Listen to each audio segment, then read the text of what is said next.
people showing up in that thing, isn't it? It's a lot. Just, Quincy you never Jones want to was- be caught. You never want to be caught singing one of those group things for dying children in Africa. You just don't. It just doesn't No. age well. No. Anyway, Mark, that wasn't a dig at any. So I liked when you pulled out the whiskey. You're like, oh, you had me at wait, well, I don't know what it was. You were just this. Now I'm not taking new customers anymore. He's in the back of a veterinarian's shop. They're asking him to coach a basketball team. I like that scene. Well, the best story from that shoot was that we hung out a lot. We were shooting in New Orleans and hung out a lot. And we went out one night, and Wanda and I ended up at the casino, the Harrah's Casino or whatever that's in New Orleans. And about 3-4 o'clock in the morning, we got physically removed from the casino.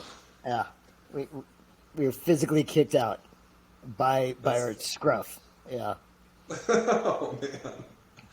Did you say something to offend someone? Apparently, the card dealer didn't appreciate. We were at a blackjack table and didn't appreciate Wanda's humor and her cursing, and so the pit boss came over, and that started it, and then it only escalated from there. And at one point, I was like pulling the guy's tie down to talk to him around his neck, and my favorite line of that is there was one other person with us, this woman basketball player from UCLA who was coaching them, like actually off screen coaching them on how to play basketball, and Wanda's yelling at the pit boss, and I'm yelling at him, and he's yelling back, and she says, this basketball player says, I think this is about race. And Wanda just stops dead cold and goes, whoa, I get to play the race card once in my life, and I'm not wasting it on this. That's good. I like that. That's fantastic. Hey, we have some breaking news. I don't know if you guys have Sleeper or not. Are you guys with the Sleeper app? But the Sleeper app tells you what's going on in fantasy football. Are you guys all right with me breaking some breaking news? Wow. Yeah. Do you have a looks little like- Walter Cronkite's sound Yeah. effect? Breaking news for the fantasy football world. Jimmy G, our favorite quarterback, is stepping away from football, and it looks like he is being deployed to the Ukraine to fight against the Russians. And Vladimir Zelensky said, if there's anyone on the planet who can overthrow Putin, it's Jimmy G. So with that being said, Mark, how do you feel about Christian McCaffrey going to the 49ers? I think it's a travesty to all those that have fought the good fight, and he needs to stay with his original team. And actually, I'm thrilled because maybe that means some more passes are going to DJ Moore, which would be nice because 12 yards receiving every week is just not cutting it from DJ Moore. So, can they get rid of everybody else on that team? Chuba Hubbard and the other 5 running backs they're employing right now, and PJ Tucker, whoever's throwing the ball to him. They got rid of Robbie Anderson, Lope Dog. They did. He kind of got rid of himself, didn't he? Yeah, he kind of got rid of himself. He did get rid of himself. Man, it's disgusting. Terry, how do you feel about San Francisco? Are you buying Jimmy G? Are you buying Christian McCaffrey? Do you think this frees up Kittle and Shiz's team? Where's your thoughts on this? I don't know how many more points they put up. I mean, they have quite a lot of weapons already. You have Kittle, you have Debo, you have Ayuk, and when you have Jimmy in there, it's kind of stagnant. I think that San Francisco's hurting. They have a lot of injuries, and especially defensively, it looks as if they're just getting slaughtered, and people are putting up points on them. But I think that they have a lot of injuries on the defensive side. And with a quarterback like Jimmy G at this stage, I think you need that really good defense, and you need all those weapons. They're going to be a playoff team, but I don't know. obviously Christian McCaffrey makes any team better, right? I mean, that's just another. Jeff Wilson Jr. was not going to do what Christian McCaffrey is doing, but they do need a different answer at quarterback probably to compete with teams like the Bills. You look at the NFC West, and you said at the beginning of the year, by far, hands down, best division, or the AFC West, best division. One of those two. Yeah, AFC West too. Yeah, so both of the West are definitely good. Well, Arizona sucks. The Rams blow as bad as the Packers do. I'll just be honest, right? It's like as much dysfunction as the Rams have, the Packers have. There's no identity, no offense, no creativity. It's just a shit sandwich. And the 49ers are average. Seattle? Like, what in the hell happened when Seattle is your best option? It's crazy. But who knew? It sort of feels like this year there's, I mean, for my money, there's three and a half good teams, and then just mediocrity and trash. It's Kansas City, Buffalo, Philadelphia, and then Cincinnati seems to be turning the corner a little bit.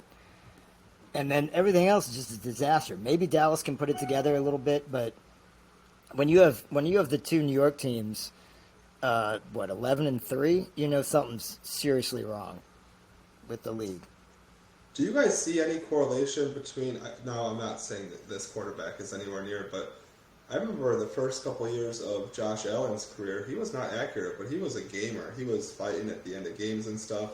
And I'm starting to watch Daniel Jones running for 100 yards, scrambling, getting tough yardage, and he doesn't have the weapons, but they're coaching him up to wins over there. I don't know if in a couple of years, if this guy sticks around, if he can develop to be, 65, 70% Josh Allen, but there's something to Dable over there, I would think. Agreed. He definitely has a high floor. I don't know what his ceiling is, but I think he's got a high floor. I just remember Jalen Ramsey when he was with Jacksonville saying, Josh Allen is trash. Like, do you remember that? When he was like, he's awful. I know what good looks like. This guy is not it. He's trash. Josh Allen's the real deal. I have regret. So do you two for not getting him in the second round. Stupid Tex gets him in the second round. One of his first of his 9 quarterbacks he gets. But Daniel Jones is good. Geno Smith is doing well too. Trevor Lawrence is doing good. Like these young quarterbacks and Tom Brady and Aaron Rodgers suck. Like suck. Not kind of suck. Major suck. So Ron, that leads me to a good segue to a question I wanted to ask you two. Because, it's always good as a guest taking dog's lead, come in with some ideas for some content. What was your best pick in the draft, and what was your worst pick in the draft? Looking back on it now, we're halfway through the season. It's very, very, very, very simple for me. As you know, we love the tight end. Travis Kelce is money in the bank every time you get him. Just 8 for 107 and a touchdown. Just put it in there. Slot it in. I'm getting 24 points for my tight end, and he's probably 10 to 15 points better than whatever trash can you're gonna put against me. The worst pick is a dual worst pick, and it's Renfro and Ray-Rob. The single worst pick, possibly, of all time. However, I would say this. I want to make this a point that the 2 worst picks of the draft, though, by far, having Shaquille Leonard as your keeper, because that has produced nothing, and Jonathan Taylor as a running back. I thought about this week. Those 2 are the total worst picks, like per value of the draft. And I'll cede the floor to my good friend from Plainfield, Terry. I don't know about Jonathan Taylor because winter's coming. They're not going back to Ryan. Jonathan Taylor is going to have some production going forward. But I get what you're saying right now. There's no winner there in a dome. My best pick of the draft is, I'm going to hold to this, is Amon-Ra St. Brown in round 3. I know that he's had some injuries. I feel the same about him as I did when I took Cooper Kupp in round 3. He's a similar type of player to me. I'm not saying he's Cooper Kupp, but if he's Cooper Kupp light, I'll take it. I don't know what's going to happen when they get the rookie in there. They have a good offensive line, and that dude does end arounds. He goes deep. They throw to him on, in the red zone. He's getting all these catches. He's tying records with the greats, the Hall of Fame receivers. He's had some injuries. A lot of people have had some injuries. I thought my worst pick of the draft in round 5 was Juju, but I'm not so sure. I think the patience did me well on that one, and I'm pretty happy with my draft overall at this point. I mean, you could look at all of our drafts and say, look at guys that aren't on there, but a lot of my guys are still on my team.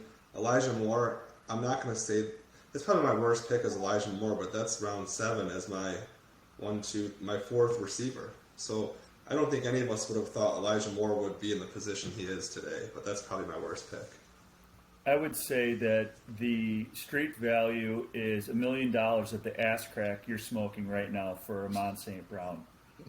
Like, he's done well, but that's about it. He's average to below average at this point. He's not going to play this week because of the stupid. You want to wax poetically about this new spotter on the sidelines that I thought you had a thought on?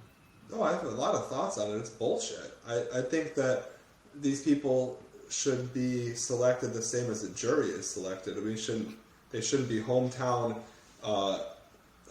fans with binoculars talking about star players. Maybe took a hit. The guy's playing in fucking football. He took a little bit of a hit. He hesitated for a second. I've seen a lot of players eat dirt before they got up. People do that just to get delay games or timeouts or get a change on the side. It's bullshit. He goes to the tent. He passes all of the concussion protocols, and they're ready to send him back in the game. And then they say, you know what? We didn't like the way the video looked. You're out. That's done. Game over. I don't like it. He did not have a concussion after he was checked out after the game. He's got a red no contact jersey today in practice, but that's just part of the concussion protocol, and he's running around. He did not have one. He will play this week. And I don't care what you say. Don't take him next year either, because that's my dude. Hey, Puss, would you like it if the spotter was actually the mascot for each team, and the mascot was able to pull one of the guys off each game? Like, each mascot is allowed to pull a guy off. What do you think of that as a rule? So for the Vikings, Ragnar comes down and just grabs, Saquon Barkley and pulls him off. Yeah. I think the guy who was the spotter that time was the same guy who went up to try to hug Bobby Wagner. He was the same dude. With the pink smoke? With the pink smoke. I thought you were going to say it was the cameraman that Adams shoved. Right. That too. How come yeah. nobody... Yeah, that guy should have had a concussion. Are they the same guy? I don't know, but this whole spotter thing, it's like Mark's guillotine league at this point. You're just taking out players and throwing them out there. Yeah. Yeah, I'm not a fan. Not a fan. No, neither am I. And it's going to change the balance of the league. I want to, because you were the last person in the rotation, and we'd love to have you back again. We'd love to have you back again. But you're the last person in the rotation who has been, was at the draft. There's been a lot of controversy about the draft. Would you kind of walk us through your take? Because we've heard truth, we've heard dog, we've heard text. You're the last person at the draft. Can you, was it hot? Was it not hot? All right, cede the floor. Well, I got to be honest with you. It's really hard to talk about. It was a very emotionally troubling day to be there and witness the atrocities that were taking place amongst some very fine people. I mean, look, we know that Kitty is going to do anything for her son. There's a age-old battle between Kitty and Diane. Texas mom about who loves Ronnie Moore, and it's a throwdown sometimes. It's uncomfortable trying to figure out which one of the two of them loves you more. So I get it. I get that you're gonna sacrifice that love and do whatever it takes and abuse and use that love, but to drag others into this manipulative Oedipus complexian tragedy that's happening. It was rough. I feel like Jacob and I both need to go to therapy a little bit to work through some of our fantasy football issues, because it was a hard time, and you know, like there was collateral damage. Like Terry Senior, you know, he's there, he's on vacation, he's in one of the most gorgeous cities in the country, in the world, for that matter, and what does he have to do? He spends most of his time there stringing lights for some fiesta party and a birthday from 34 years ago. But, you know, he's there and dutifully doing it and helping out and not going on vacation. And then he gets dragged to a sweltering horse ride through mud and dirt and at 7 a.m. and hurts his back, and you know, but he's a trooper. He's there and he's just working hard, and then on his last day there, got a moment of freedom, and what happens? He has to chaperone Hal and Kitty to this sweat box of a horrible, dark, miserable place. I mean, they sat and watched 4 people stare at their computers for 2.5 hours, and it was traumatizing for all of us. Really, it was rough. Tex essentially said you didn't have the stones to tell Hal to beat feet. Is that true?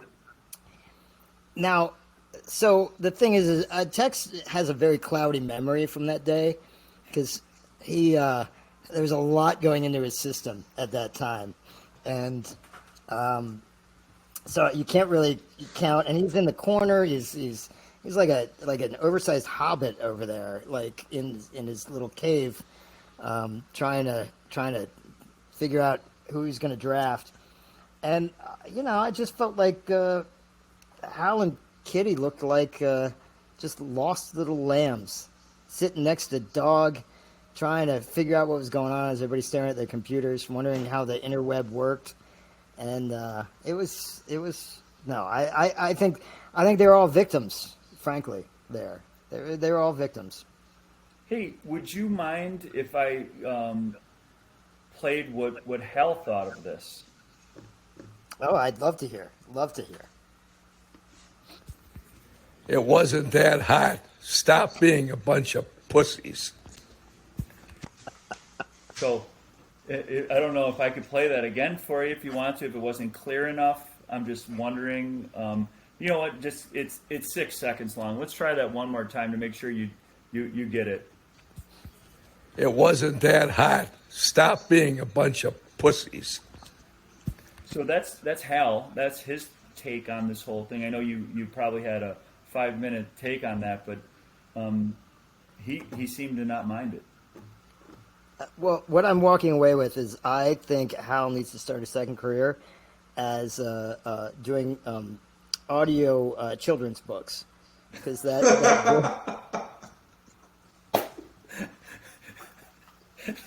would be great.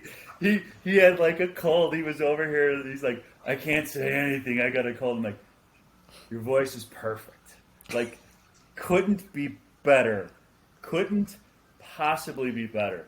So, yeah, that's he thought that skirts should be placed upon all of y'all, as they would say in the South, all y'all. Well, if anybody wonders why my fourth turn was DJ Moore and Deontay Johnson, it's because I was getting an earful about Jordan Love and what a great quarterback he is and how I should draft him. So I was able to recover, but that fourth turn was rough. Yeah. Do you like being on the end there? Do you like that turn where you're either 1 or 12? Yeah, usually I think I do, but this year, so the problem is that it's hard to find guys. It was fine 1-2. I had like five guys that I thought would fall, and I had, depending on who was there, Stephon Diggs was my first choice. He was gone. Travis Kelsey gone. Saquon, CD, and I had one more guy that I was Alvin Kamara, which I think worked out okay for me. But so that you kind of have your guys. It's that third, fourth turn when it's a free for all by that point, and everybody with really high upside is kind of gone, and that's where it's hard. That's where I think you feel it the most, is in that 3-4 turn, when at the top of 2-3 turn you can get some good players, and the 3-4 turn it gets a little ugly. So it was rough. Yeah, it was rough this year, and I don't know. Like you need guys that can get those bonus points in this league. You need the guys who get 100-yard games and 300-yard passing, and finding them that late in the round is tough. What do you think? You were there with me. Do you regret Jordan Brooks? I mean, I whispered to Terry, I'm taking Jordan Brooks next, and you sniped him from me. Do you regret that? I mean, he's had a good year, but I mean, looking at everything, it was about average. It was a good pick, but I haven't been watching his weekly totals as much. Do you like that pick? Do you stick with it? I'd do it again. He's super solid, Okay. and Super soft, yeah. and he's also Mosley was my keeper.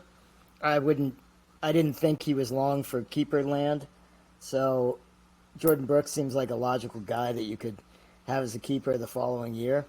So and who was available? I mean, I haven't gone back and looked to see what I regret doing at that turn, but at that point it was like, if I don't get a defensive guy that I like now, I'm not getting one, because I got to wait 23 picks or whatever. So I felt good about it at the time. I still feel I like my defense. I don't love it, but I like it. Yeah. You were still able to snag T.J. Edwards from me on your next turn, so I didn't appreciate that. Yeah, it was. It felt a little late, actually. Usually, Tex comes in the early fourth round or something and grabs the first defensive guy, and I sort of felt like I think he was the first defensive guy on everybody's board, and he hasn't had a lot of splash plays, but he's racking up the tackles, and so if those come too, he'll be great. He'll be fine. It's almost like you have to reach when you're on the turn a little bit here and there. 1-2 is great, but that 5-6 is like, shoot, do I take the defense now? Do I wait for defense? And if I do, I'm just getting scraps, or at least what I think are scraps, right? Because nobody knows. Terry, where do you like to draft from? If you were to draft, if you had a specific area, 5? You like to Yeah, draft 5. I won a championship with 5. I drafted at 5 this year, and I just want to make the tournament, and I'm on pace to do that. Hey Terry, can I ask? I think it's a question that we've all had in the past 18 months, and been too afraid to ask, and I think I'm just going to go ahead and ask it. But what happened to you? You were consistently in the non-playoffs. I mean, you kind of pencil you in for 8 to 12, 9 to 12 every year. It felt good. Like, okay, we got an 11-team league. We're fine. Yeah, it's me and 10 other guys. I can do this. And and bring your friends too, please. If you know a couple, yeah, bring them too. And then what happened? Like the past 18, 20 games, you've just been crushing it. Well, I appreciate you're kind of trying to throw some of that hex towards me a little bit here, like Truth did to Eric on that podcast. But I think one of the major things is C.J. Anderson retired. so I wasn't going to take him as my lead running back anymore. Yeah, I don't know. I think the You name, still went with the Denver running back, though. You couldn't quite quit the position. You still needed the Gordon. Denver running back. Yeah, well, in my other leagues, I took Javonte, so I don't know which was worse. I don't Did you know take him why. in this one? I thought you. No, thought you but took I have Gordon though. But yeah, I don't know why. Don't ask me. Probably the same reason you have all the same guys on your team every year. So I think the name change is probably the second reason. I've had, like you, Mark, I came into this league and I got my feet wet, and like we used to have a league that we went to Tracy's house every summer for 4th of July, and we had a little Joby family league there before. I won that. I don't know, I'm drafting guys like Derek Anderson as my quarterback, and I think I know something about fantasy football, right? So I come in here and just, donate $300 to you guys and get ass-handed every week as I'm just, I don't know anything about how the waiver wire tricks work or the free squares or the 2 a.m. pickups or any of this stuff, and I just learned little by little, bit by bit, and figured out who these defensive players were, see how people could go, I think. But what really helped was the name change. I've had racking up TDs and all kinds of awful names, and finally I just realized I'm putting so much time into this. We're all a bunch of degenerates anyway. I might as well be the special degenerate, and it seems to be working so far. I'm not going to crown myself though. You were TDs at the beginning, weren't you? Bad names. I think that was lost in the history books. Yeah, So. I remember that, the TDs. Hey, Get Ron. the history book back. I have a question for you, Ron. What are you trying to accomplish, and how can you walk me through a little bit with this whole vendetta against Clayton here? I mean, you're acting as if David Montgomery wasn't supposed to put up any points, and your kicker, you should have been thrilled that he got you even close enough to have a sweater with an 18 points from Santos. Even if it was a sack's 5 points, you lost by, he had a solo tackle. You want to turn it into a sack that gets you 3 points, you still lose. So what's the goal? The goal is to win, and the goal is to have at least a puncher's chance in the stat corrections, which I do right now, right? 3.91, I have a puncher's chance in getting some sort of miracle at this point. It's not a vendetta specifically against Clayton, but it is trying to get a win. He can afford, it's like socialism, he can afford to give me this win. And I don't know about you guys. When I'm watching Monday Night Football, it's a lot easier to have David Montgomery rip off an 80-yarder for a touchdown, turn it off, and listen, I'm going to go upstairs and watch, the Kardashians with my wife, rub her feet, and go to bed. It's done, right? However, when it's, hey, I'm just going to take a flyer on the Santos guy, and hopefully Morrow, who is a turd who can't get off a block, and hopefully you can see that as a Chicago guy, cannot get off a block at all, but could give me something. And Santos is money. Why didn't they kick the field goal at the end there? They're taking a knee. Really pissed me off there too. Kick the field goal. Respect. Put in Herbert. Somebody. They're teased. It just teased me to the point where now I feel as if I should win because the gods should let that win.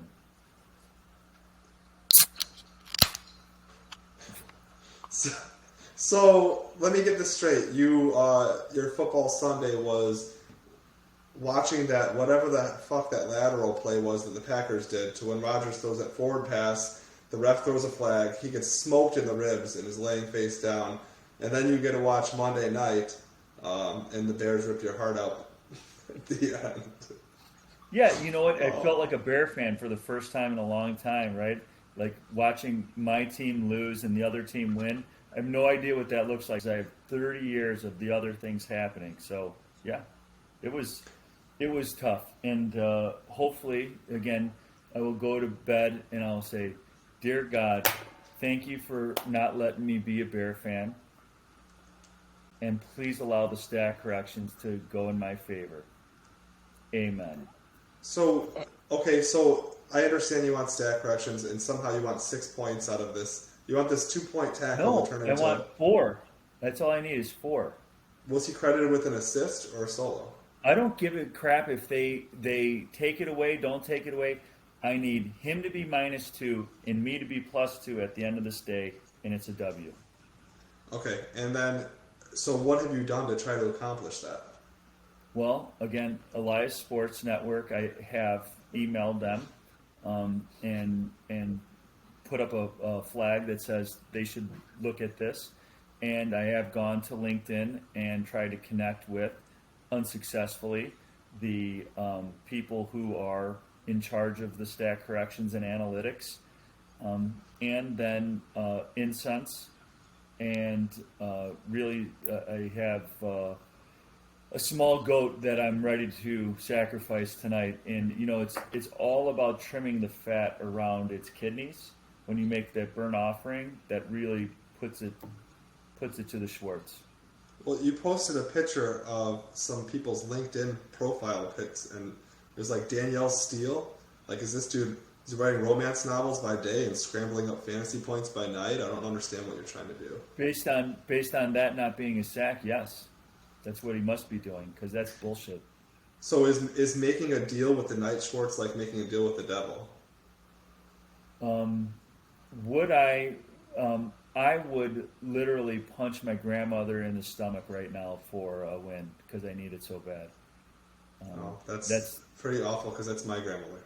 No, it's on the other side. Oh, okay. On the other side. It's not anchovy. Would never punch her in the stomach. Thank you. But yes, we're all degenerates, right? I mean, when they were talking about NASCAR and they said, "What would you do for an extra 2 miles an hour?" and they're like, "I'd punch my grandmother in the stomach for another 2 miles an hour." It's just what it is. Puss, what would be the lowest you would go?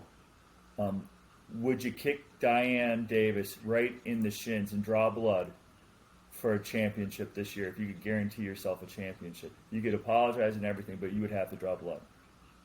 Is it dark? Does she know it's me? She knows it's you. She does. Okay. For this year, absolutely, because I'm struggling this year. So, for sure. Yeah, no question. No question. That's right. You know, the struggle's real, Terry. We're not all 5-2, pal. Okay, Like, so Ron, would we you get desperate. Would you kick Aunt Diane, who has been accused of loving? I love that you've gone with Ronnie every time you've said his name. By the way, Mark. But Yeah, Ronnie, so would you bad. kick So Aunt bad. Diane in the shins? No, never. Never in 1,000 years would I kick the Anti-Ann in the Well, you shit. thought I of would the rather- question. You I thought of know. the question. I'm just saying. I wouldn't go that low. That's pretty bad. That's I pretty wouldn't bad. even think of it. I love her. I would not kick her. I would not want to think of any harm on her either. So A sucker punch, Grandma Preston, right in the stomach without, like Houdini. Just right there would be. Might get the choppers out on something like that because she had falsies, but I'd do it. I really would. So that's pretty bad. So we were talking about kickers before, which I fully support. The kickers. I think we should super flex the kickers. Have two So wait, kickers in the league. You're not anti-kicker. You're 2-kicker league. Sure. I think it's one of these positions that it's too easy. There's not enough strategy. So let's ramp it up. Let's get 2 kickers in there, and really make people work for it. Make those waiver wires more interesting. I'm a big fan of the super flex. So if I'm not going to get it with quarterback, because I get it, because the scoring is so outsized, then I think it's time to super flex the kickers. That's what I'm putting out here now. Like everybody to mull it over, and at the end of the year we can talk about it. But I think 2 kicker super flex is or just a 2 kicker league, not super flex. Don't leave that spot open. Just nail 2 kickers each time. I would rather draft mascots than have a kicker on my team. I hate kickers. They're not people. I don't know why we're starting them. It's not even predictable. It's bullshit. They don't deserve to be on our teams, on our rosters, in the league. None of it. So real question. Puss, if you had to change one thing, IR spots, bench spots, the three flexes, defensive line, cornerbacks, whatever it is, double kicker, don't care. Have you thought about it? Would there be something that probably you would ponder as probably a good change to the league? Yeah, I mean, this league to me, because I said I'm in a few leagues and I'd like to keep them very different statistically or rule-wise. So I want this league to go more extreme in what it already does. So I say, like, keep the bench low, keep the this IR stuff is driving me crazy. I think three is still borderline, but this is COVID reaction. This whole, we didn't have three before COVID. We can go down. You know, you've got to make tough decisions on your bench. Now, being able to hide these guys, it's copping out. Man up, drop your people, pick them back up with waiver. All this like late night waiver stuff, which I'm guilty of too, because I have to be. It's like you have to. You make the waiver harder by adding a defensive lineman and then adding another flex spot and not and only adding one more bench spot. Expand it. Make it all bigger. Make it more challenging. And people have to do the waiver. Can we get rid of kickers if we add one more defensive line spot? Can we do that at least? That's blasphemous. Absolutely not. I will kick Diane in the shins if that comes to fruition. Terry, would you be in favor of keeping the same amount of defensive players, 7, but you have to start a defensive lineman? Because, you know, some of the stupid, like Max Crosby, is he a defensive end or is he an outside linebacker? I don't know. But defensive linemen, linebackers, defensive backs, or would you rather see defensive end, the defense, cornerback, safety? Because now we're doing so many safeties. Would you like the cornerback rule, cornerback safety, or as Puss had said, 2 kickers and an extra flex, drop the IR to 1 IR, drop the bench, and really just be, you know, churning and burning all the time? I love the pump and dump, churn and burn. I mean, that's how championships are won. The way that we got to having 7 defensive players is because we had the defensive end. And people didn't like it, but it seemed like a good balance, and I still think it is. I don't think that I would like to see, I know that I would like to see 5 linebackers remain. I have 5 3-down linebackers. There's enough of them in the league. I don't want to water down the linebacker position. I don't want to make, you know, anybody, you should have to do the fucking work. If you want your defense to be good, it takes work. They're never set. You got to put in the work. Don't take away a linebacker position from me, please. I love them too much. Add a safety or cornerback spot. That's fine. There seems to be a rise on a lot of defensive backs. Put another one in there. Keep the kicker if you must, but don't dumb down the defense. You can put a defensive end in if you want to. Keep my 5 linebackers. That's what I'd say. That's 60 linebackers. Well, then learn how to draft them better, Ron. Take them earlier. I don't know what to tell you. I had 6. Bro? You coming at me, bro? You're coming at me trying to take my linebackers away. I had 6 3-down linebackers. But there's strategy. Grandmother's in the stomach and asking questions. No, I get it. But there's other strategies, right? You can start Max Crosby. You can start cornerback that was working at Walmart last week because you think he's going to get targeted 9 times. But there are a lot of safeties, and it's becoming a defensive back league. Everybody's playing nickel and dime defenses. If you're smart on defense and you do your homework, you can pick up these guys. Interesting. You got to add an offensive player. Like you can't. Sure. You got to make it 8-8 then. If you're Yes. adding a defensive spot, you got to up it to 8. I would be fine with another flex, honestly. I like the deep leagues. I think that you reward champions by being deep all the way through. So I think it thins out. So I have a different league that I run that it started a long time ago as an ESPN league, and some high school friends and stuff. I ended up taking it over and keeping. It was almost like a merger that we talked about here, but I made the rules of how I would have rules if I started a league, and so because I love our league so much, a lot of those rules are similar. It's different, but a lot of those leagues are similar. But one of the things I did over there was I have an extra flex spot, which I really like because the waiver wire's thin.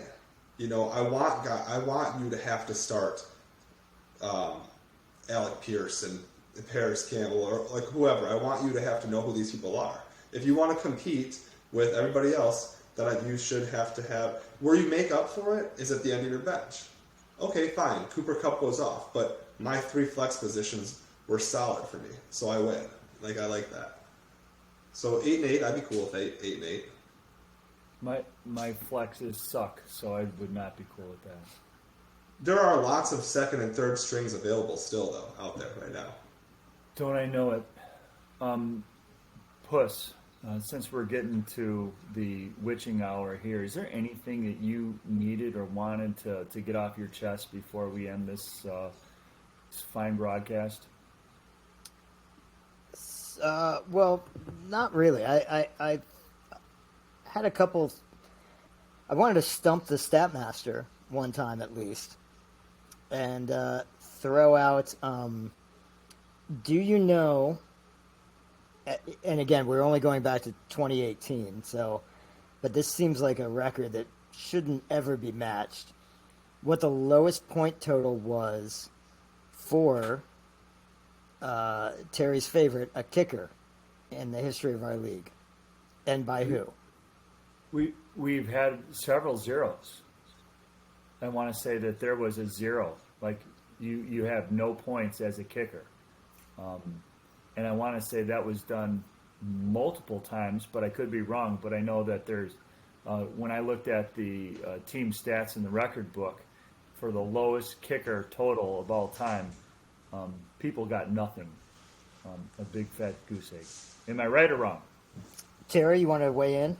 Because I know you love kickers so much. Yeah, I'm sure that they're negative. I mean, they're gonna. The worst kicker's got to be. Let's say negative. Oh, 4. that's right. It was -4. You already had your chance. I'm gonna say -4. Oh shit! That is correct. It's Isn't it correct? It's the rehab boy Jacob on the Rugs the unfortunately named Rugs and Tugs team. Oh, that's so bad in retrospect now, doesn't it? It doesn't age well, does it? No. No. Not age well. Runs and He had otherwise pretty fine. I've had this guy before, Brandon McManus. The Denver still won the game, 32-27, but against Carolina. But he had -4 with 2 mixed extra points and 2 missed field goals. And Ruggs and Tugs still won that game against I think Truth. And Truth has to be the most unlucky player in the last 5-10 years, including this year where he's got the most points against, I'm pretty sure. And that actually ranks the highest of all time by a hair of average points against each week is Truth this year so far. Well, he's got Ron this week, so he's got that lucky draw. Yeah, maybe. So I have outkicked my coverage for 2 weeks. I think part of it was because they had Jacob Phillips, Puss's guy, as zeros, but he's dead, so he's not going to be playing anymore. But let's hope that Truth can still keep that black cloud over him. So that would be fantastic. I have 2 questions for Mark, if that's... Yeah, come on. One is, I've been looking at these defensive backs for Cleveland, but I haven't watched any Cleveland Browns games. So I'm looking at John Johnson, I'm looking at Delpit, I'm looking at these guys, and they're putting up similar numbers, but can you tell me what's going on over there with the defensive backs? Because they're all playing 100%, but are they just rotating spots in the box and out? Like, by looking at their points, it doesn't look like one of them's just straight playing free safety back there. Well, I got to be honest. I've haven't spent a lot of time. I've thankfully extricated myself from watching too much Browns football these days. It's I knew it was going to be an atrocity this year with the whole Deshaun Watson thing and with the schedule they had and Jacoby Brissett being their quarterback. And this team, I mean, Stefanski's not good. The Joe Woods is terrible. Their special teams are awful. It's just and Haslam maybe the next to Snyder maybe the worst owner in football. So I've extricated myself from actually watching a lot of Browns. But I mean, I had Delpit. I just dropped him this week, and I think you had him before I did. I did. Yeah, he's the one that he's the Alex Singleton of safeties. He's terrible, and he manages to tackle you 12 yards down the field instead of 6 yards down the field like Singleton. And Johnson's off yelling at everybody about who doesn't do the right coverage, but isn't actually doing anything himself. So it's usually Delpit's the one that's cleaning up the mess 12 yards downfield, and they're all terrible, and I'm so happy to get rid of them. I think I tried to get Joke this week, but I think that's a joke. I think that they're all just god awful. Myles Garrett should be Max Crosby, Matt Judon-esque, and he's not. It's a disaster. I'd stay away from Annie Brown if possible. Jacob Phillips was terrible also, but nobody else is tackling on that team, so he would scoop him up. Deion Jones going to help me out? I think he will, because he's the only one who knows how to play football, even though he's about the size of I am, but he's the only one who knows how to play football in there. Well, you've actually enticed me to pick up Grant Delpit now that I know that he is the Bernardrick McKinney of safeties. People are Have just at falling it. into him. I burned and churned him, burned him, whatever, and I feel good letting him go. The last question that I have for you, Mark, I was just curious. You've worked with a lot of famous people. Is there anybody that you bonded with over football, or anybody that you've worked with that's like really into fantasy football or watching football that you were able to have conversations like this? It's a good question. I've actually, fair or not, kept my obsession with fantasy football on the down low on most sets because it doesn't strike me as the most affable sort of charming thing that you can start off with in this world, you know. But Ron Perlman from Nightmare Alley, because we were stuck in Toronto during COVID, and we weren't allowed out of our apartments, basically, more or less. So I was by myself, and I could just watch football. And up in Toronto, they had access to, like, I couldn't get ticket or anything like that, or Red Zone, but they had about 5 different channels. They would have like Buffalo local station, Cleveland local station, Detroit local station, the national game. So you get 4 or 5 games you could flip to. It was almost as good as getting the ticket. And I would call Ron, and because he's a reformed football fan, and I would just tell him all about my fantasy team just to drive him crazy because I knew it did, and he had nothing else to do. So he'd listen to me talk about my fantasy team last year or 2 years ago, whatever that was. My guess would have been the guys from It's Always Sunny, because I know that they... Yeah. Which is, Christmas is coming up, and that is a staple episode in my household. It's a classic, sure. It is a classic. Did you last question for me too. Was there any amount of beer spitting, water spitting, coffee spitting when you heard Truth say "just okay" for JOK when you first heard that? Because I thought that was fantastic. Very good. Yep. I was a big. I remember making some kind of comment saying during the draft that Joke was going to be better than Micah Parsons, and talk about not aging well. That sure hasn't aged well either. So I'm all aboard the just okay. Kind of like any defensive player on the Browns. Don't. I'll talk about the Guardians all day, except the name is terrible. But I can't talk about the Browns. They're just too. It's a traumatic 25 years. It's been awful. Well, you've aged well. Glad to have you here. Hopefully we could have you back. Probably will be in the playoffs as we go through everything. You're a pleasure. You're a man of character, and you make me laugh. I really appreciate everything you've done. Make sure you say hi to Heather and the kids for me. Thanks for the memories. Terry, also, appreciate it. Next week, it's in the morning, correct? Yeah, next week I'll be on midnight shift, so I'll have a morning beer with you next week. Hey, Morning Mark, beer. stay away from my Aunt Diane, will you? Yeah, let's keep that for like only you and Tex are in the championship, kicking the shins, like if that's it. But next week is Chad at 7:30 in the morning. Really appreciate it. Thank you very much. Really amazing. Thank you. To the thousands of fans out there, good night. Thousands. Thank you. Thousands. It's like 70 listens. It's fantastic. I'm so excited. So excited. All right, I'll cut all the rest of this out. Appreciate it, and thanks. That was fun. It was good seeing you, Mark. That was Yeah, fun. you too. It wasn't that hot. Stop being a bunch of pussies. Come on. Oh man, that voice! I gotta. Can he do Christmas carols too? Is that like? Children's books.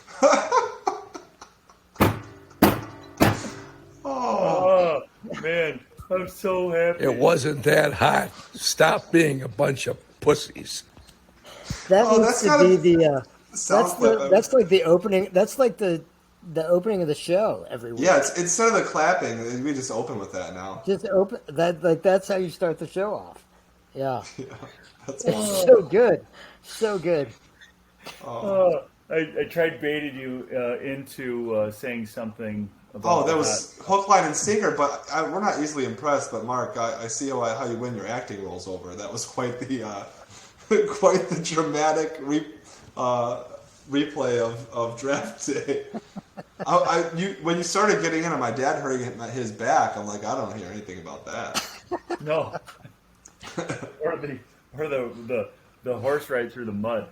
Yeah, stringing Right. lights. It sounds like them. So. Hey, tomorrow, believe it or not, driving or flying to Houston, going to be at the World Series on Friday. So, No kidding. Wow, Yeah, very cool. big timing it. Yeah, so I'm looking forward to that. That's awesome. All right, I should. All right, love you guys. That was fun. I'm gonna get to my Yeah, that was daughter fun. who's patiently awaiting. no worries. Hopefully, it's up in an hour. All right, thanks. All right. Good night, guys. Thanks. See you.